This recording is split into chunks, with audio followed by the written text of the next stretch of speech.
Pito ka mga business establishment sa Mandaue City ang gibawian og lisensya sa Philippine Amusement and Gaming Corporation kun PAGCOR.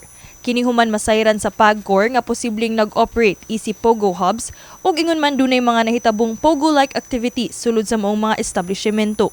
Wala man ginganlan, apan matod pa sa pangu sa Business Permit and Licensing Office sa Mandaue City, Attorney Lizer Malate, nga ang naasoy mga kompanya nakarehistro isip betting, electronic gaming, business support ug BPO companies. Giklaro sab ni Malate nga sa ilang pag-inspeksyon, nasayran nga wala na mag-operate ang mga naasoyng establishmento.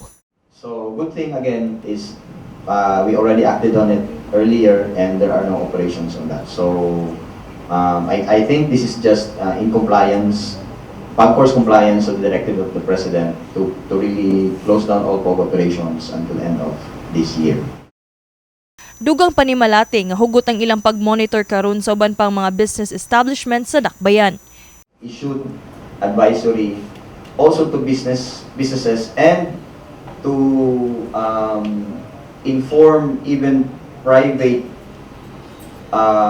residences to report to us if there are these kinds of operations, because Human gipasakaan og kasong usurpation o grave misconduct ni adtong buwan sa Setyembre, dunay mga hulga ug huhungihong nga posibleng mapaubos-sab sa preventive suspension si Mandaue City Mayor Glenn Bersede kinsa maoy nipuli sa pwesto ni Jonas Cortez. Aso ni Bersede nga questionable kung ugaling dayunon sa Office of the Ombudsman ang pagsuspenso kaniya.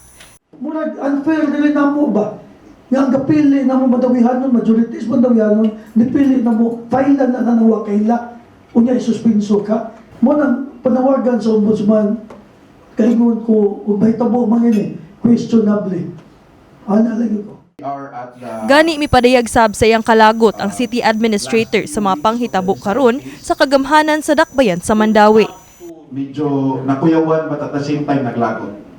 No, because if this is how easy they can remove an elected official in an office, no, then it puts to question the entire process of our democracy. Ang ilang fear is if mabuhat pa gani ni ngawa pa sila sa City Hall, unsa na lang kahaw makalingkod sila.